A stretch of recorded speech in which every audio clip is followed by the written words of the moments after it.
Welcome, everyone. How you guys doing today? All right. I think I like the new frame up that I got going right here, right now. So that is what I'm dealing with. And welcome to How We Roll. First off, I really want to thank folks because we have actually had some pretty good reception of this show, and I'm very happy about that coming down. I got a lot of things in front of me here, so I'm just, if I start looking a little awkward, don't worry about all that. So yeah, I'm gonna say, welcome to How We Roll. This is literally a show that is based on my experiences as a gamer, and let's see here. God, I'm sounding so much like a radio talk show host. So let's try this again. All right, let's try this one more time. And that is, hello. How you guys doing out there? I am Solar Gray. Ow, that hurt. Okay, I'm Solar Gray, the cinematic sorcerer. And welcome to How We Roll. This is the game not the game, but the show that is literally about my experiences as a gamer and a lot of the stuff that we go through and I have personally gone through with being a gamer. So this is one of the things that we got up there. I'm just making sure I can get the chat in. Yeah, there we go. All right, we are back. We are bad. This is awesome.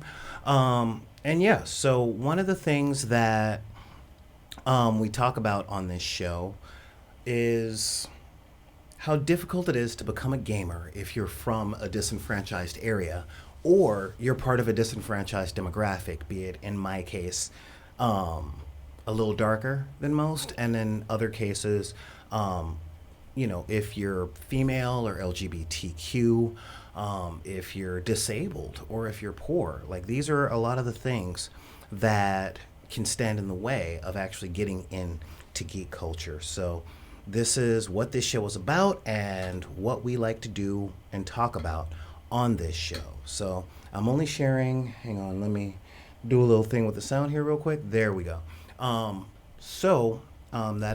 That's what we're talking about. I'm going to try not to keep you guys here for too long.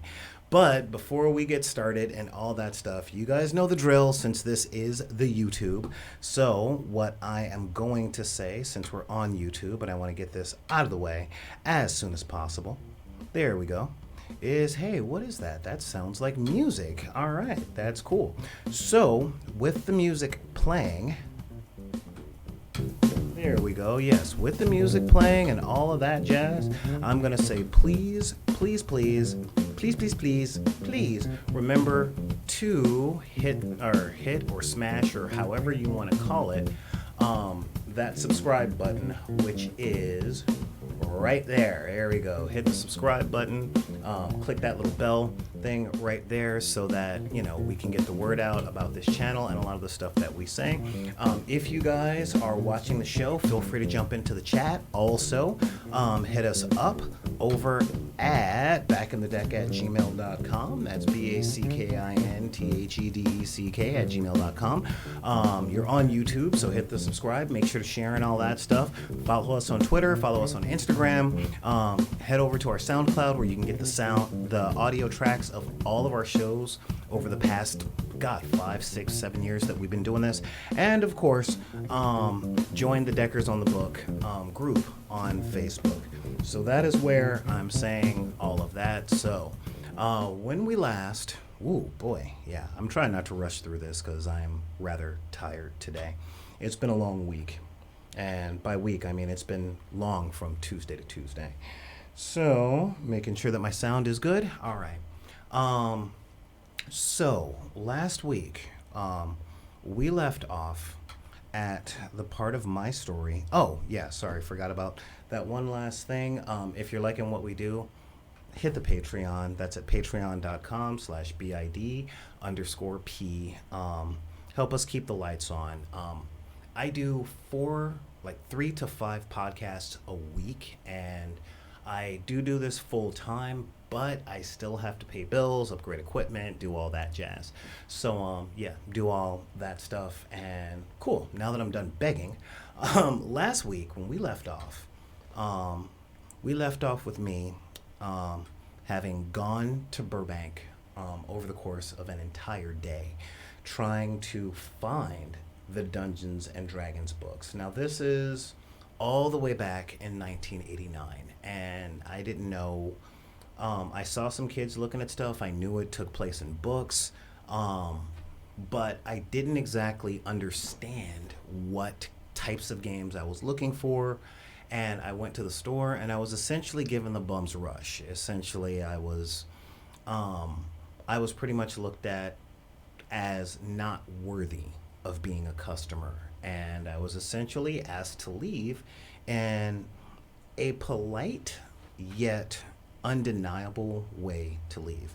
And when I got home from Burbank that night, after looking at the people crossing the street to not be on my side of the street, and watching women grab their purses and parents pull their kids close to them as I walked by, and noticing that they didn't do that when they saw other people walk by, this was a tough part. This was really hard. Um, of course, when I got home from doing all that stuff, you know, my mom was asleep, and um, it wasn't very pleasant. And last week's episode was about the toxicity in gaming culture, and and how it compounds with the toxicity in everyday regular life. So, if you guys notice, the title of this one today is Cultural Differences, because after I got home and I cried and I listened to my record collection. I was really into classic rock back then, and I had like Zeppelin's 1, 2, 3, 4 and Houses of the Holy on vinyl, and I had a record player in my room. So I pretty much just put my records on, practiced my juggling, and mom was asleep, so I couldn't do any knife throwing, which you should not do in the house, number one. But I wasn't exactly a normal child, so but I was messed up. I was really messed up. I cried, but I had to do so quietly because in the culture that I came from, tears were met with violence. So if I were to cry, it was, oh, I'm going to give you something to cry for. Um, Things like that aren't the norm anymore, but they were, and those things have effects. Cultures are interesting things, and people come through with certain scars, and we all try and recover. But when my mom finally asked me, how things went down, and this was at about like 11 o'clock at night, when she actually, no, it was like 10:30. It was 10 o'clock, 10:30, because she would wake up around 9 or 10 to get ready for work. And of course, all this happened on a Sunday, so this was her Monday, essentially. That's what it's like when you work the graveyard shift. And she was getting ready for work, and she saw that I was locked in my room and that I hadn't cleaned the kitchen and a whole bunch of stuff. And so after getting yelled at for not doing my chores, she asked like what was the whole reason. I let her know I'd only been home for like an hour, and I was feeling pretty bad. And she uncharacteristically asked me what was going on. And I told her about my experience going to Burbank and not getting the game. And she looked at me in a way that black mothers look at their sons, in the I was really hoping that you wouldn't have to go through this look. And, she's like, well, I didn't think that it was going to work out for you that way, because you had to go out with, you had to go to an area that's not friendly to black people. And this was the first time that you saw how unfriendly it was. And as bad as it was, she told me, you were lucky because it didn't end in violence or police intervention. It was just a few looks, a few pullbacks, and essentially getting kicked out of the store. I wasn't harassed by police officers. I wasn't shot. I wasn't jumped by skinheads. It was just being rude and being made to feel like an other. So that was a lot to weigh on. And she went off to work, and I pretty much couldn't sleep that night. So the next day, I was off to school, okay? And I didn't really want to talk about anything like that, but didn't really have anything else, and I had to rush and make sure my homework was done. I wasn't great at it, and I didn't do it very often, but whenever you're trying to ask your parents for anything beyond what you would normally ask for, you got to make sure your bases are covered. So, so I did my homework that night, or that weekend, rather. So I got back to school and I was just feeling bummed. I couldn't concentrate on anything because this was the first time, the very first time, that people interacted with me as though A, I was different, and B, it wasn't okay. And actually, no, I'm not gonna say that. This wasn't the first time that people did, but this was the first time that I'd left my neighborhood and people in mass had done that. Do you understand the difference? Like, when I was in my neighborhood, I was different. It wasn't okay, but I was under the impression that that was because I was living in a place that was subpar. I thought it's like this because it's bad here. And I went to somewhere that was better, and I found out that it was the same. And I didn't have the clarity of mind to ask myself, well, is it better? I didn't know that because, again, this was 1989, and I was young. And by young, I mean I hadn't had the life experiences, nor did I have the time to reflect upon life experiences. This was the first major one. And I went back to school that day, and I ran in to Gladys, and she asked if I had any luck, and I told her no. I didn't. It was no big deal. It was just, I went down there. I told her a little bit about what happens, and she's like, dude, people in that city, they're not great. And I'm like, well, those weren't her words, but again, I'm trying to keep this, kid friendly. And I talked to the guys at lunch that day. I'd skipped nutrition, and I decided to stay in the science lab over nutrition. And I talked to the guys at lunch, and I told them what had happened. And they're like, oh, yeah, we didn't tell you, the people down there aren't very friendly. We didn't tell you any of this stuff. And I'm like, do you know anywhere else that I could possibly find this stuff? And they're like, no, you might be able to find them over by USC, which happened to have been around the corner from my school. All I would have had to do was just take the public transportation home instead of taking the school bus. So I thought about it, and I came up with a plan. When I got home from school that day, my mom was still awake because she was always awake from like 3 to 5 or something, or pretty much when I got off of school, and then she'd go to sleep while I was watching cartoons, and that was pretty much it. And I told her, what had happened and how I was interested in playing this game, and it seemed fun, and I saw these people having fun, and I think it might be doing something cool. But she didn't understand, Now, over the course of my life, okay, I was always a little bit of a strange kid. I didn't ask for many clothes. I didn't ask for many toys. The number one thing I wanted was a computer, but this was 1989, and I was in South Central Los Angeles. If you want a show of what it might have been like, watch the movie Boys in the Hood from John Singleton, rest in peace, or Friday, or any hood movies. They're not just about my neighborhood, but they were filmed in my neighborhood. So I spent a lot of my time, while not being good at sports, not wanting to get into gangs, and keeping my other illicit activities way underneath the radar because I didn't want my brothers or my mom to find out.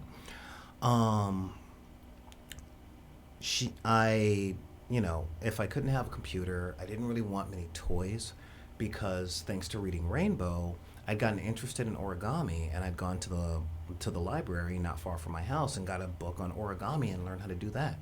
So I made all my toys. I had my little paper cranes, playing with my little paper frogs, and stuff like that. And it was cool on my mom. She appreciated it because all she really had to do to keep me entertained was steal a ream of paper from the major corporate hospital that she worked at. So it really wasn't a big thing. But she didn't understand what it was that I was trying to get into, and she didn't quite understand why it was so important. Okay? And the big thing was, I saw people having fun.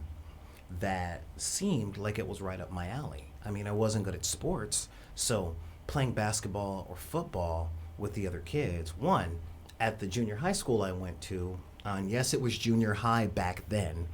One, we didn't have any grass. It still doesn't have grass. It doesn't have grass on a field. It's all paved, okay? So football did not seem like a good thing. It might be tag football, but though it wasn't in the hood, it was hood adjacent, which means, every school has bullies, but not every school has gangs, and my school had bullies and gangs. And I was there under the magnet program for the smart kids. So I was already a nerd. So, it was a lot of stuff. But I was hanging with the metal crew and all that stuff. So that's one of those things. And by metal crew, I meant kids that listen to heavy metal. Okay? But I don't know if it's still that way now, but back in my day, way back in my day, your social circle was determined by whatever music you were listening to. So I guess it's still like that with pop culture, but and so essentially, I was messed up about it, and I couldn't tell my mom. Well, I told my mom, and she just could not get it. Like, why was I so obsessed? And I'm like, well, remember that cartoon that we used to watch, back in, again, this was not too long after the Dungeons and Dragons cartoon.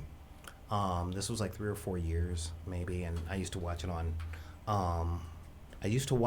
Saturday mornings.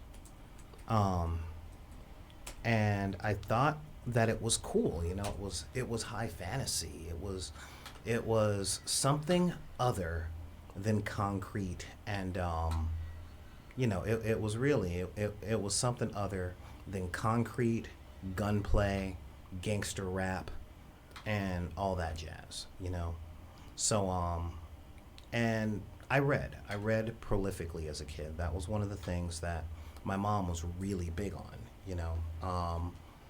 So here I was, like, wanting, instead of football or sports or anything like that, I wanted to play games that involved images like these, seriously, like, I wanted, like, wizards and warriors and stuff like that. And, one more time. Okay, yeah, there. Okay, there we go. That's a lot better. Yeah, and, that's the kind of stuff I wanted to get into. That was where I wanted, those are the games that I wanted to play, and, especially since on that cartoon particularly,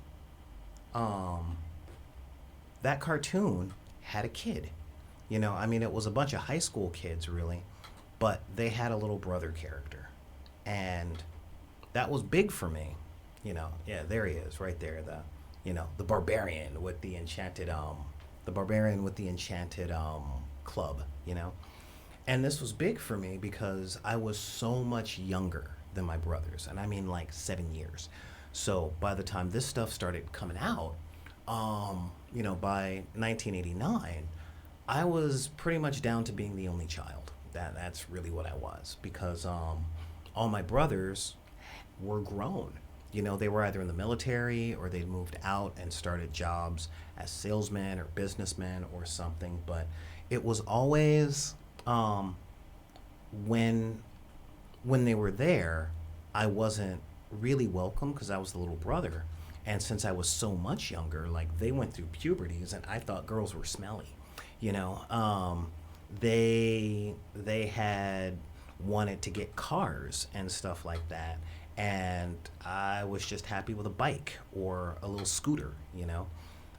So looking at that stuff, there was really never a place for me with my brothers. But in this cartoon, you had 3 ages. You had the high school, you had a couple of seniors, a freshman, and then a kid.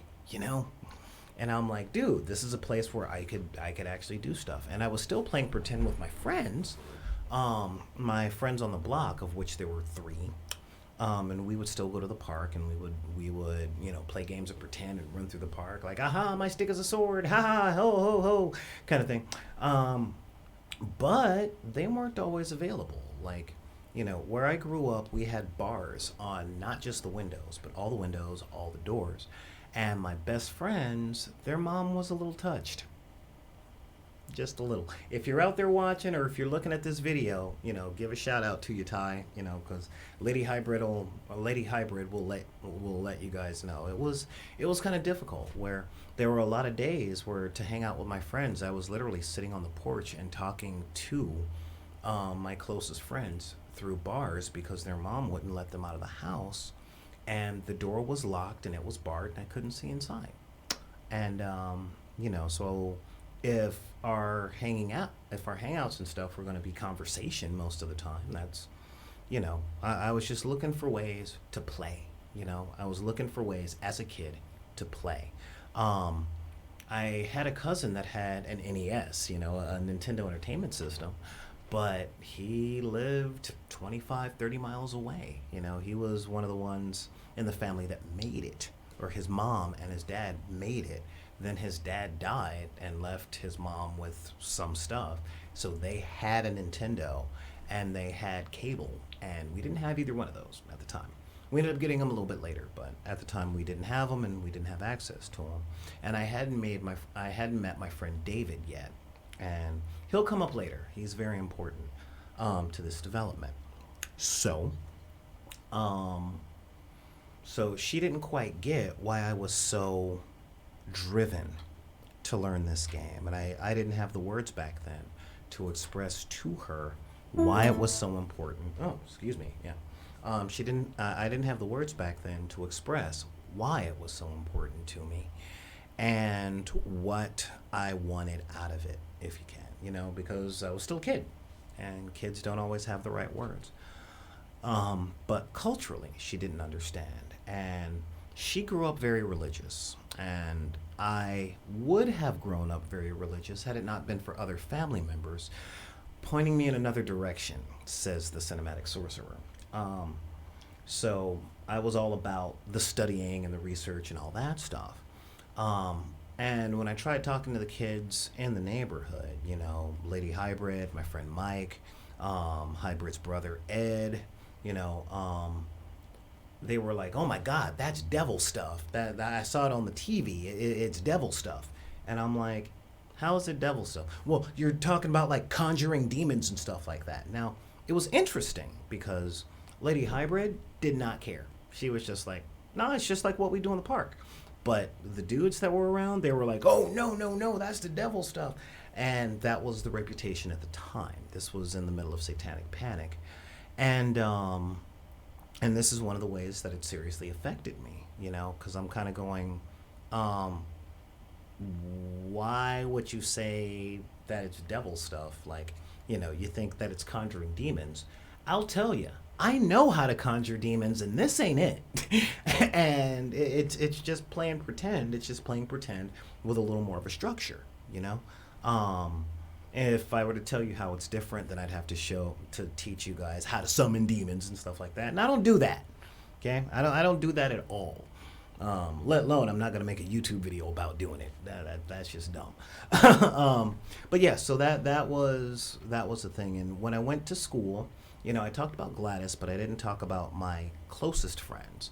My closest four friends being Verst, Elaine, Sam, and Curtis.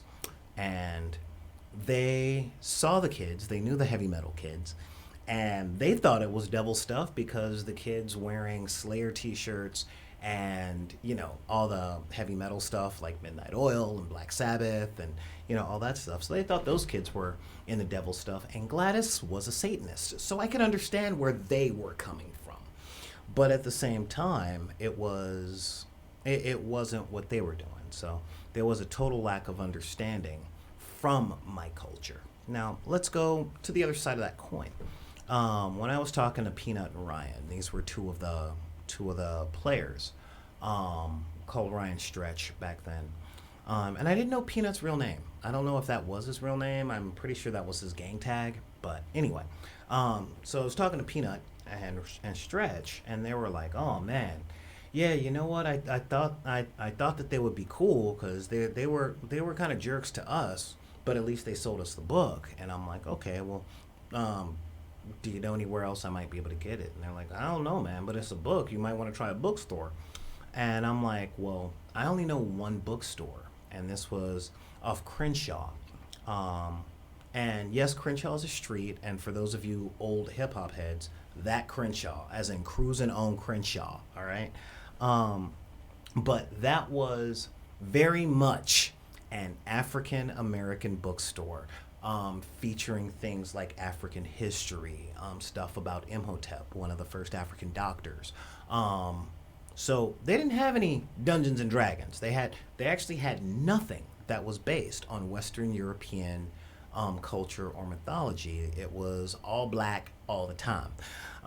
So that's where I was. I was trying to do something that was inherently not my culture and having a hard time getting into it. Um, so eventually, I made my way on a Saturday. I went over to USC, and I found a copy of Dungeons and Dragons at the student bookstore in on campus. Okay, they had a copy, like somebody had put it on the shelves or something like that. I don't remember entirely. And I asked the lady that was, well, I say lady, she was 19, I was 12. What do you want? And she's like, yo, you can try the bookstore that's over at the USC Village by the movie theater. And I was cool with that because I spent a lot of time at the USC Village. Why?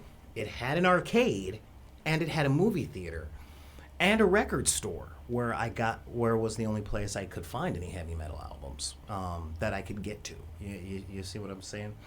Um, so yeah, I sat in that bookstore and I was reading D&D, and I learned something that was very interesting, which was I did not know how to take notes. Didn't know how to take notes. I didn't understand what I was reading. Part of it was because I had a certain expectation as to what a game was and as to what a book was. Nowadays, when I teach Dungeons and Dragons or any role playing game, I don't teach the book in the order that they're generally written. Okay? Because, one, if you say, hey, I got a great game to show you, you don't start with, now what is a role playing game? Well, it is a game where and then, followed by now, let's make a character. In order to make a character, you have to use this algebraic equation using the laws of statistics and statistical analysis with the rolling of a die, where you roll the dice and then you come up with an average between the dice of the rolls of the dice, and then you have to apply it in to these stats which are used in certain situations. That is not fun. Okay, that's not playing. That is a class. I mean, seriously, it was not fun.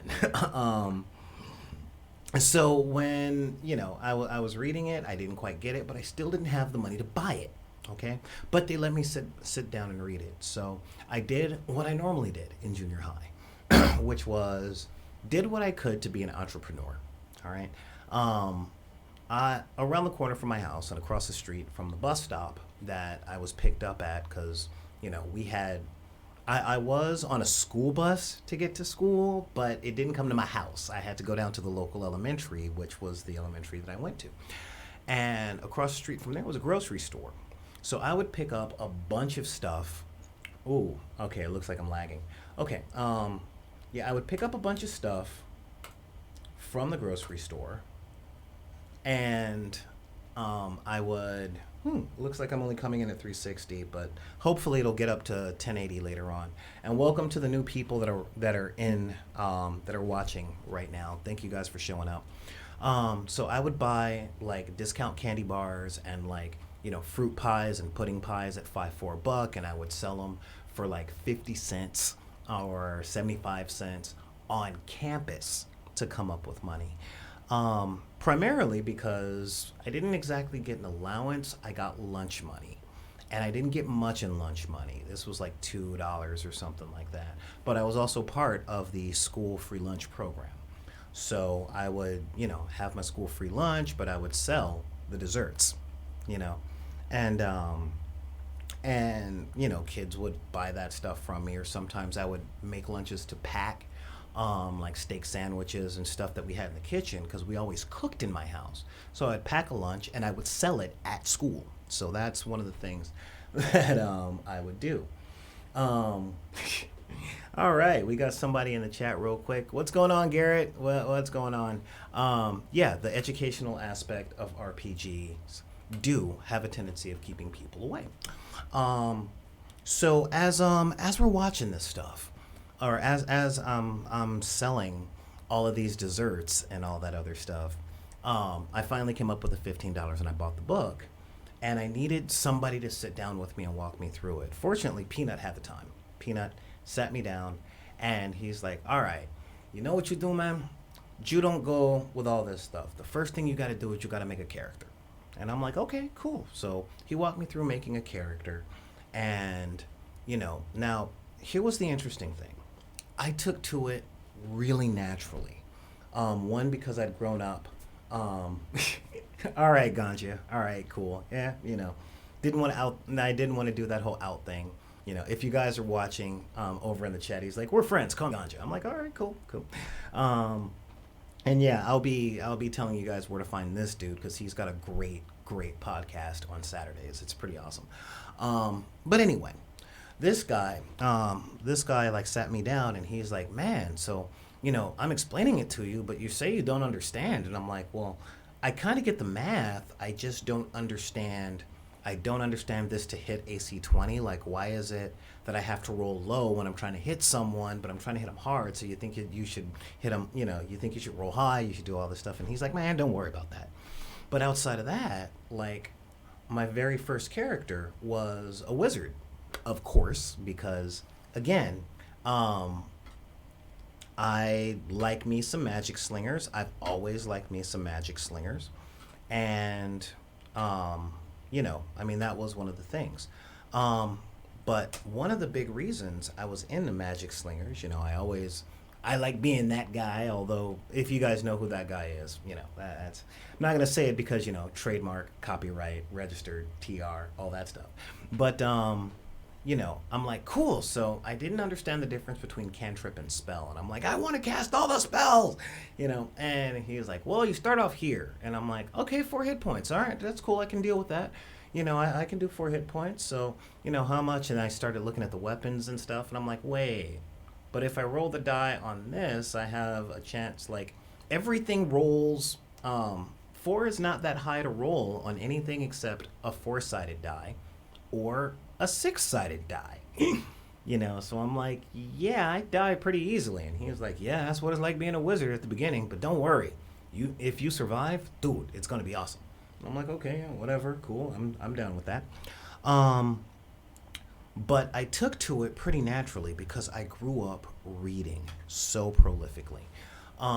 When I was young, my mom was like, "Nope, you gonna read, and you gonna read more than comic books." And I'm like, there's nothing wrong with comic books. She's like, "Yeah, there is. They get expensive, and we ain't got that money. So here's a novel." And I'm like, "Well, that what do you mean? They're only like 50 cents." She was like, "They're 50 cents for one. You're gonna need like 30 if you want to get a good story." And I'm like, "Oh, well, okay. So if I want comic books," she's like, "You're gonna have to buy them your damn self." I'm like, "All right, cool. That's fine." You know. But I grew up reading, and I grew up reading and watching cartoons. Like, I loved Dungeons and Dragons. I loved, when I was a kid, The Neverending Story was my favorite movie, especially movie aimed for my demographic. I mean, don't get me wrong. Um, how can I put it? When I was growing up, we watched a lot of horror movies, a lot of horror movies. But, as far as fiction and fantasy stuff went, I was all about, like, the King Arthur stories. Merlin was one of my favorite dudes. Norse mythology. With African mythology, I loved the father and son mythologies. And of course, Anansi, the trickster spider god, is like near and dear to my family type thing on my father's side. And but I was all about The Hobbit from J.R.R. Tolkien. the cartoon itself from, I believe it was Rankin and Bass, that came out in 1980. And every time that came on, and we finally got a VCR, so I taped it off of TV one day, and I just kept watching. I loved that little song that was going. It was like the greatest adventure, and I'm like, cool, it's a singing goat, and I was super, super down with that, and the thing that locked me into fantasy came straight from The Hobbit, and that was Gandalf's introduction to Bilbo, where he's like, who are you? And he's like, I am Gandalf, and Gandalf means me. And I'm like, my name means who I am.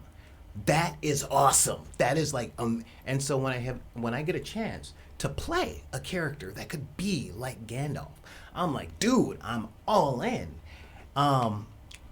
And as I was, so the role playing aspect was cool, and I was having a good time with Peanut. But I finally got around to playing the game one day with the guys at lunch, and I didn't understand a lot of different stuff, primarily because half of the game was in Spanglish. And though I went to a school that focused on foreign languages, I was studying Japanese, not Spanish. And it's like, no, why can't I find a way to fit in anywhere?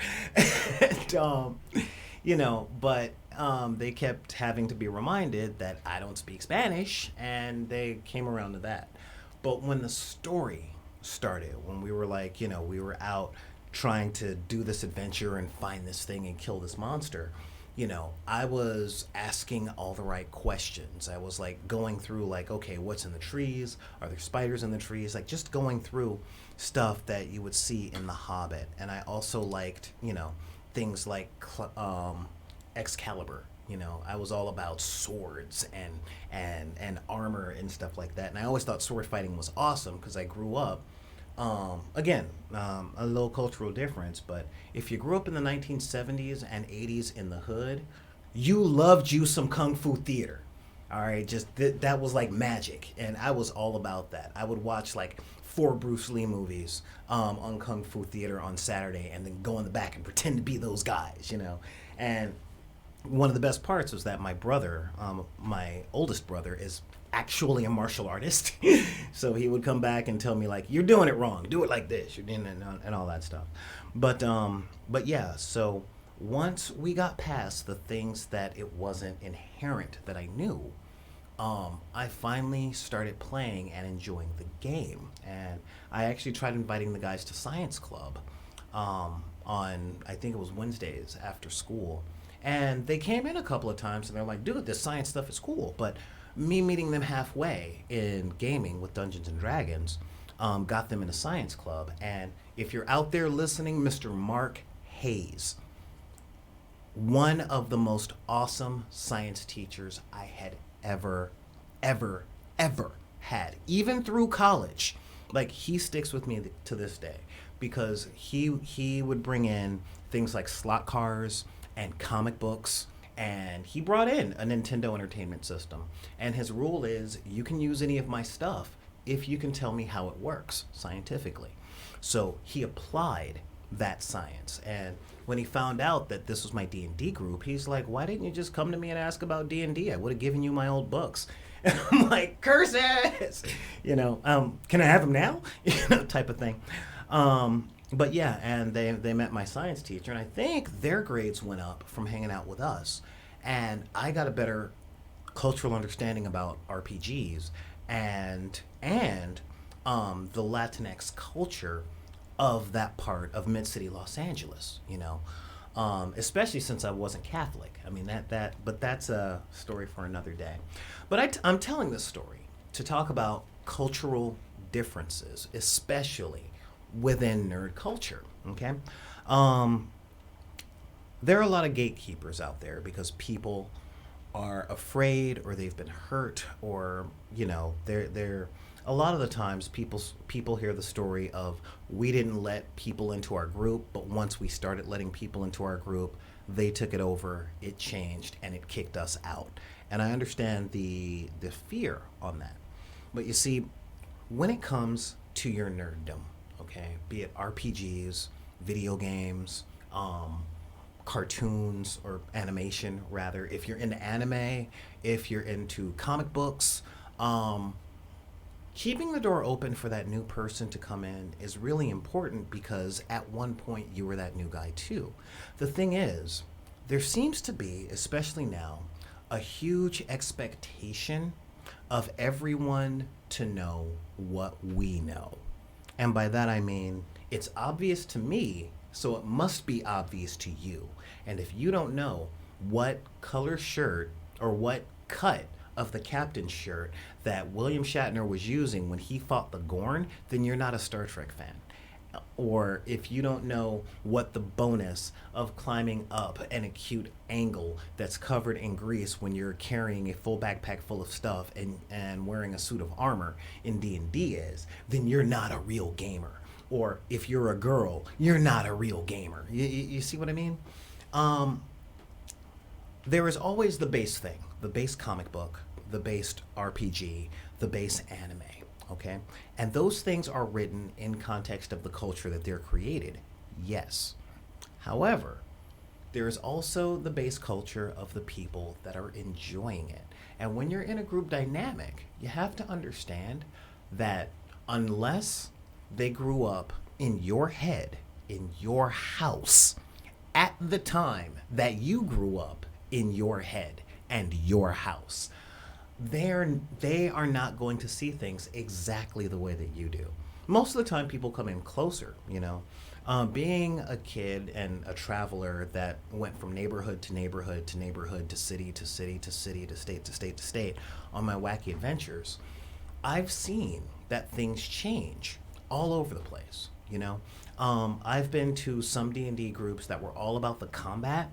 I've been to some role-playing groups that are all about the character interaction, kind of like movies.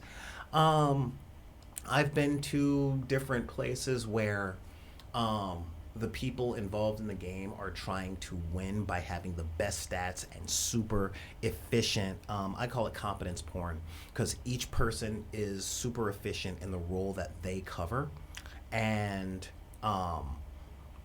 there's enough people to cover every single category, so every challenge will be easy. And these are all different levels of game or culture interaction, you know. It was hard for me for a long time, and we'll cover this in the next episode, because after 1990, I didn't do drugs, I didn't drink. And as I got older, that became a serious issue. We'll get into that in the next episode. But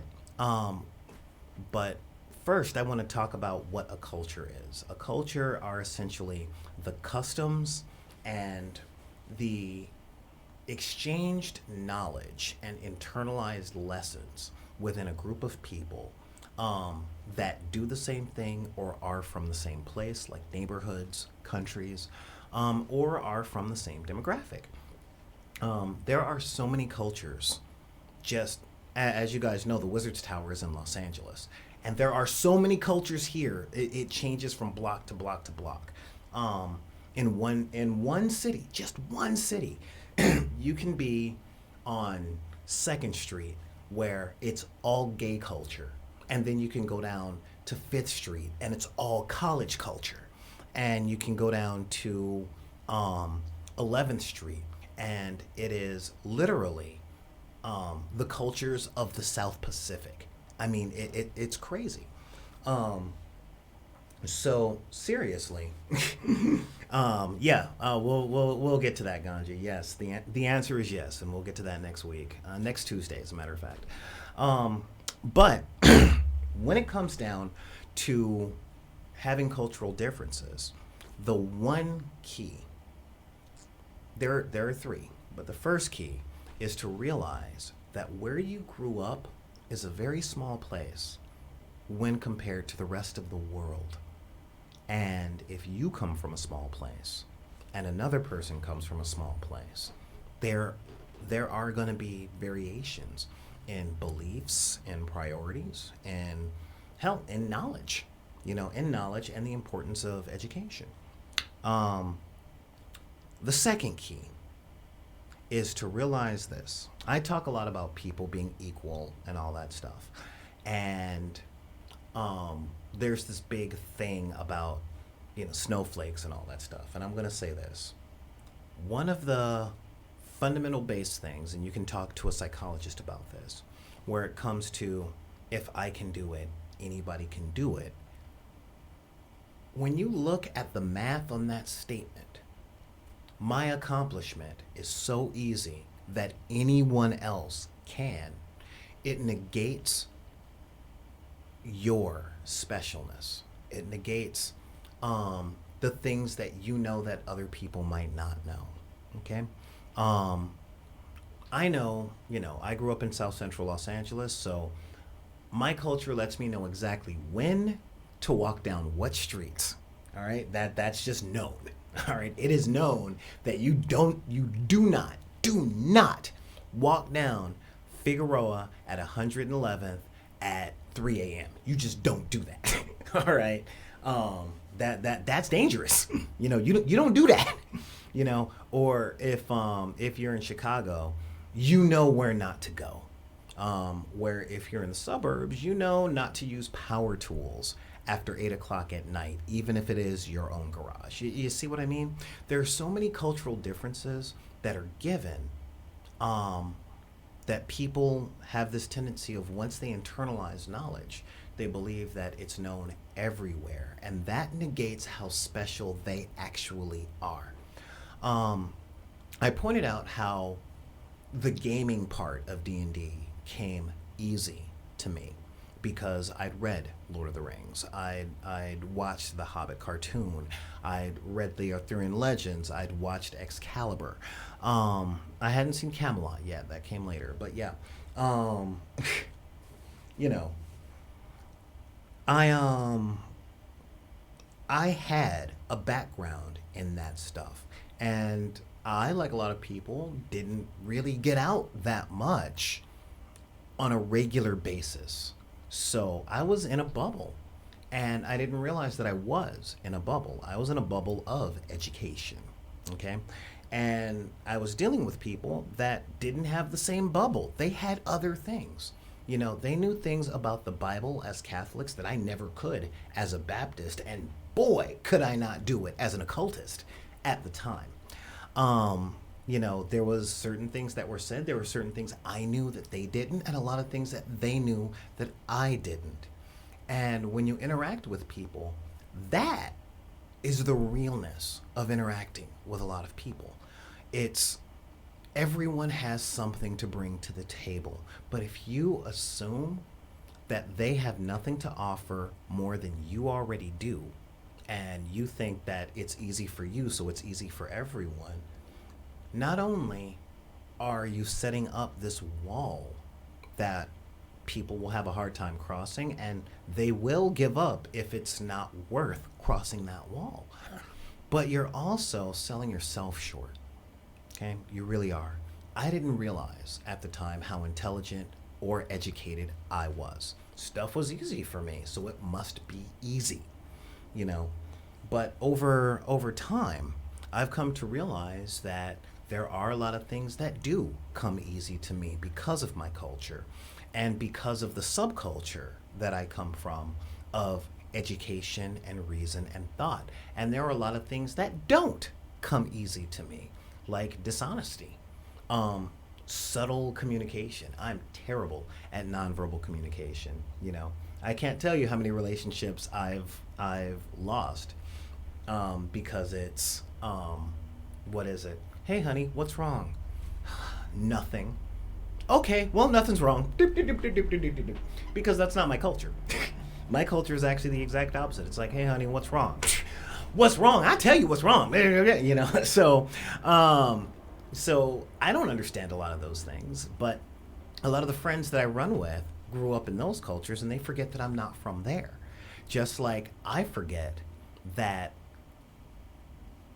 Okay, where I come from, the culture that I'm in, if you have to stop by an ATM and you're in a car with a friend, that friend don't sit in the passenger seat when you go to the ATM.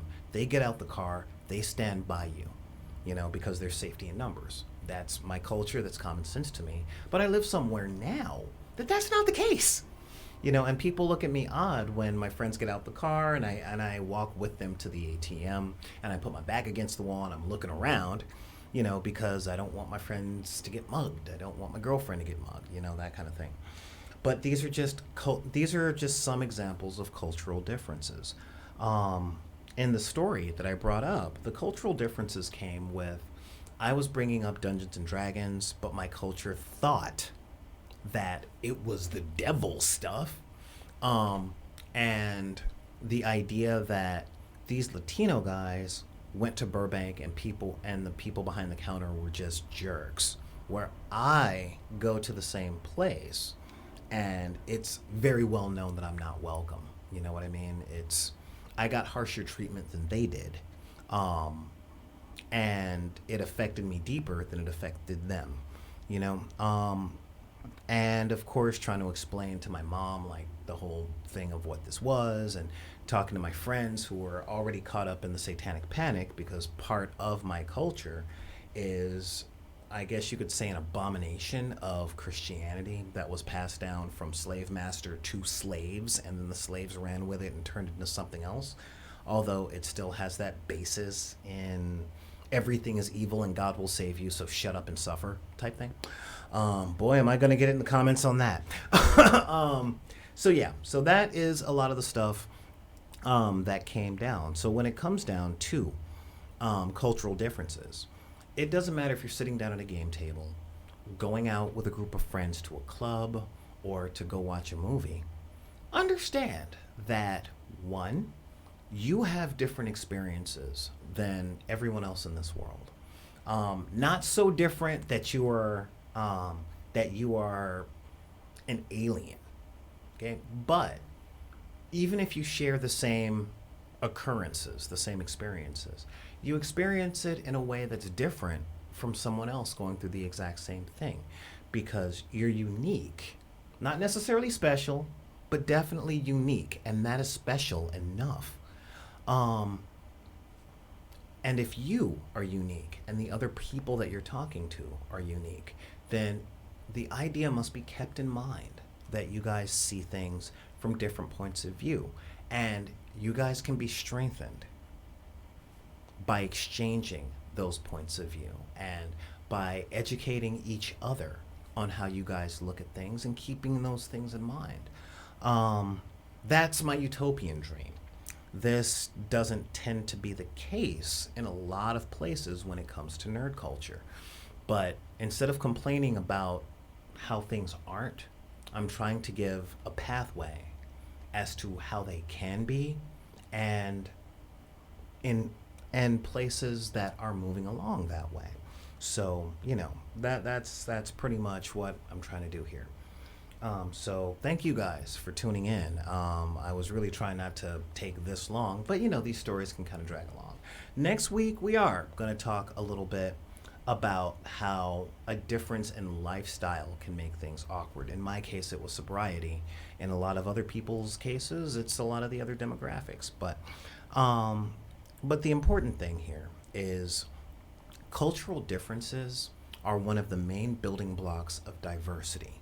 And having anything, like, it's funny that people are saying diversity is a problem with this country, because the first thing that a financial planner or an accountant will tell you is to diversify your investments. We're taught about diversity all our lives. Never put all your chickens in, never put all your eggs in one basket.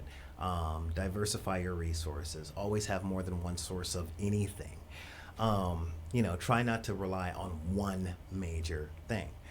And diversity is one of the most important things, because every monoculture falls. Every single monoculture in history has fallen. If you don't believe me, then go talk to a biology teacher about the difference between a homogeneous breeding line and one that spreads the genes.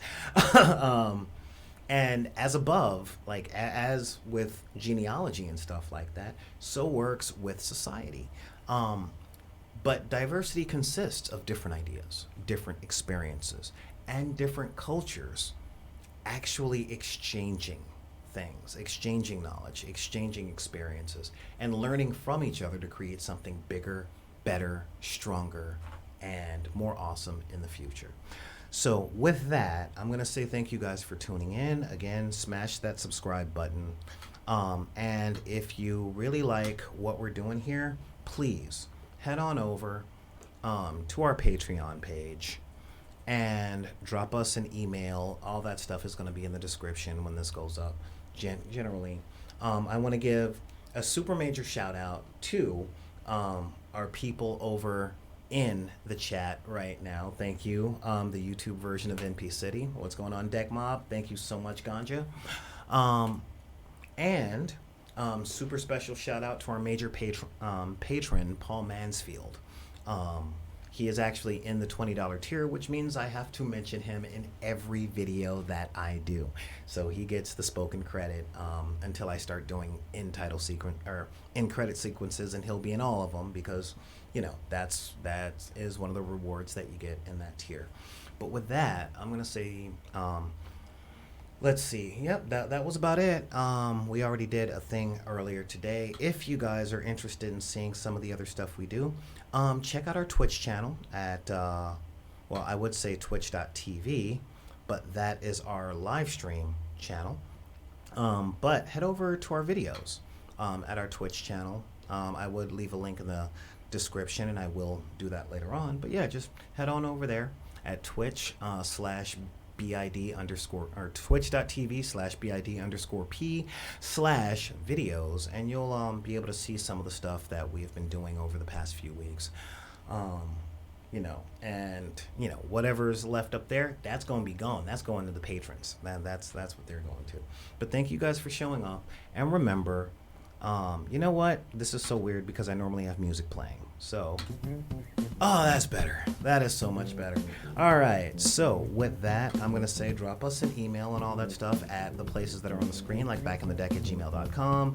Follow us on Twitter at backinthedeck. Join the Facebook group Deckers on the Book. Follow us on SoundCloud so you can get all the video or the audio of everything that we do. And of course, follow us on Instagram. And if anybody tells you that you can't have the hobbies you like because of the circumstances of your birth, be it race, religion, creed, gender identity, sexual orientation, your disability, or your budget, you just tell them to take any of those cards and put them back in the deck. This is Solar Gray, the Cinematic Sorcerer, and thank you guys for showing up to another episode of How We Roll.